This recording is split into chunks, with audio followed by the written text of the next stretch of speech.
Hello everyone, and welcome to what is my 20th attempt of filming this intro. It's not going well, but I'm going to try and push past it.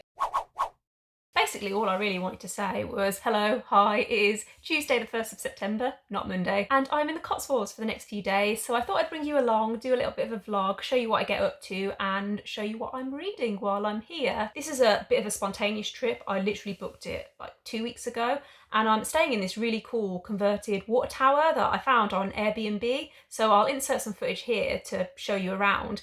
But basically on the ground floor you have a kitchen with a hob, fridge, kettle, table, and then you go outside up these stairs and the next floor up is a bedroom. You carry on up the stairs and there's a really cool balcony where you can kind of chill, look out, enjoy the view. This place is actually located inside the Cotswolds Sculpture Park. If anyone's interested, I'll leave a link down below so you can check it out. So this week my only real plan is that I want to read The Hobbit. I've made a start on it already. I'm one chapter in. So I'm actually reading this as part of the TolkienALong, which is being organised by Beth, Ashley and Lauren. I'll leave all the details in the description if you wanted to find out more or take part yourself. But basically for the next 4 months, we're reading a different Lord of the Rings book every single month, starting with The Hobbit in September. So I actually read this quite a few times when I was a kid and I loved it. It was one of my favourite books. And so yeah, I'm really excited to give this a go, get stuck in, and I've been looking for an excuse to reread it for probably the last 10 years and just never got round to it, so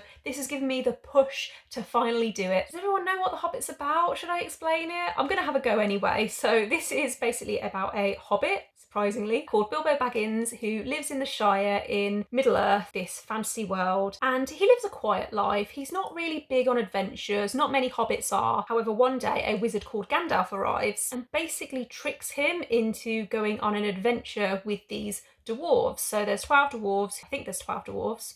Have I got that right? There's a group of dwarves that are looking for a burglar who can help them on this quest, this mission. They're going to travel across the country to the Misty Mountain, which used to be their home. It used to belong to the dwarves. However, many years ago, a dragon called Smorg came down and invaded, and he not only destroyed their home, but he also stole all their treasure. And so the dwarves are basically going on this mission to try and recover this lost treasure. Like I said, it's been a long time since I've read this, and it's been a long time since I've watched the film, but I think that's the general gist of it. But yeah, I'll update you as I go along. I thought I'd show you the version of The Hobbit that I'm reading, and it's this one. I got it off eBay. I think it cost me about £5 or £6, but if you look inside, it's got these really cute little illustrations, and there's a few throughout the book. And yeah, for anyone who's wondering, I do read my hardbacks with the dust jacket on.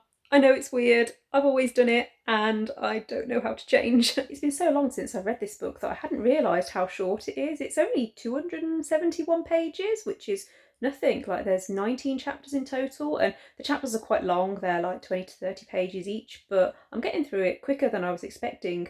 I've just finished chapter 5, which is the Riddles in the Dark chapter. My favourite chapter. It's where Bilbo meets Gollum and they banter back and forth. I was going to say this is where he meets the ring. It's not where he meets the ring, it's where he finds the ring. What I really like is that each chapter is very distinctive. Like, there's certain chapters, like the Riddles in the Dark chapter, that I can remember even from when I was a kid. There's a specific event that happens within each chapter that makes it memorable. But I'm going to take a break now. I'm going to head to bed. It's getting on for like 10:30, 11 o'clock. So I'm going to take my makeup off and get my pyjamas on. I'm not sure if I mentioned, but where I'm staying, there's not an actual bathroom inside the accommodation. It's in like a separate building just outside. So it's a little bit annoying. I have to keep putting my trainers on every time I need to use the loo. But anyway, I will hopefully catch up with you tomorrow and we'll carry on reading some more of The Hobbit.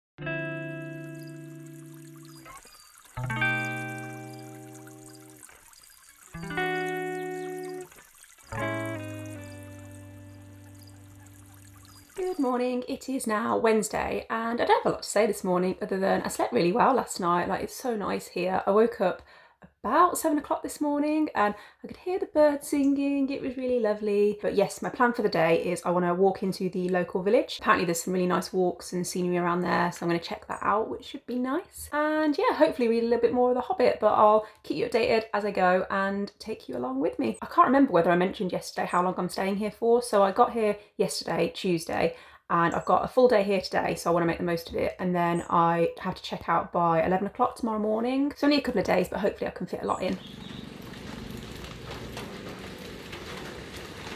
I'm glad I decided to go for my walk earlier because it is now raining. It's been raining for most of the afternoon, but I decided to go for a little drive into Cirencester, the nearest town. I came across this independent bookstore called Octavia's, which someone actually mentioned to me on Twitter, so I'm really glad I found that.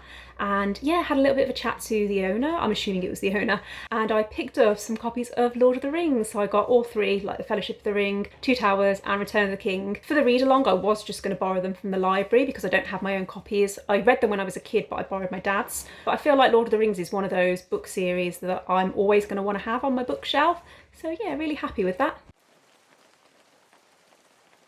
So I'm about 2/3 of the way through The Hobbit now, and I thought I'd do another little update because I think you can definitely say that this book is split into 3 sections. I don't know how much to say on the plot because I don't want to accidentally share spoilers. I've read this book so many times and I always assume that everyone else has, but I know that some people won't want to know certain details. But I can definitely see how they managed to pick out 3 sections to split into the film. You've got the first section where Bilbo meets the dwarves and they set off on this adventure. They go through the Misty Mountains. Then the middle section, which I think is probably my favourite, is where they end up going through these woods, and then finally into the final section is where they actually reach the Lonely Mountain and come across Smaug and the treasure. One thing that's making me laugh is that I used to have a cat called Bilbo, so every time I see the name come up in the text I have to remind myself that Bilbo is a hobbit, not just my cat. Bilbo had the name first, as in the Hobbit, not my cat.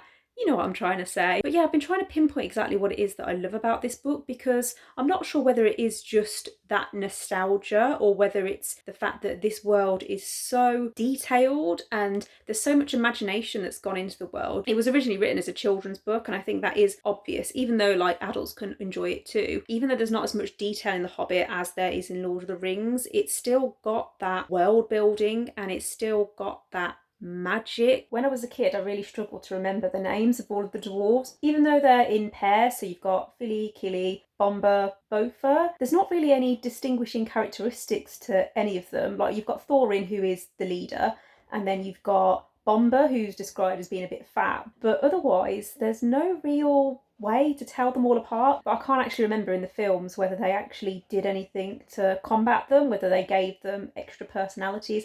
I really need to rewatch them. It's been so long. I've seen the first film a couple of times, but I think I've only seen the second film once, and I'm struggling to remember how they translated it onto film. I can't remember if they deviated from the main story or whether they kept it quite similar. But I know that in the film, Legolas played quite a big part, whereas he's not in the book at all. I don't think this is a spoiler, but I know that in the films, one of the dwarves had a romance with an elf, which isn't actually in The Hobbit, the book, but I think it's a story that's came from the Silmarillion. But yeah, I'm looking forward to this next bit. I think I'm going to have a little bit of a break. I'll probably do another update a little bit later on. I feel like this lighting is not flattering. Hi everyone, so it's a little bit later and I've finished reading The Hobbit. So I thought I would do a little bit of an update just to kind of round things off. I've spoken a little bit throughout the vlog about the films and how reading this has made me appreciate more how difficult it was to turn this into 3 separate films. The last film, which is the Battle of the Five Armies, in the book it actually takes place over the course of like a chapter or 2. It's not much at all, and so the filmmakers obviously had to pad it out quite a lot. For some reason I thought the Battle of the Five Armies was taken from the Silmarillion, but it is actually in the book. It's one of those where if you were listening to the audiobook and you zoned out for a few minutes, you'd probably completely miss it, which is why I maybe hadn't remembered. But I do think that when you look at the Lord of the Rings films and how one of the reasons they were so popular, or at least one of the reasons why I think they're so popular, is because of the huge battle sequences. There's a lot of action in them, whereas in The Hobbit, there's obviously some action, but it's a lot more subtle. And so I do think that when it came to making the Hobbit films, they had to add a little bit more to keep people interested. I wasn't a big fan of the Hobbit films, and I've said this before, but I did like the last film, probably because they did add more action to it. But yes, if you love The Lord of the Rings and you've never read The Hobbit, then I definitely recommend picking it up. I feel like it's one of those books where everyone should read it at least once in their life. But yeah, I don't really know what to do with myself now I've finished. I think it's getting on for about 9 o'clock now, so I'm gonna finish my wine, get into bed, maybe watch a bit of YouTube, and I'll catch up with you in the morning.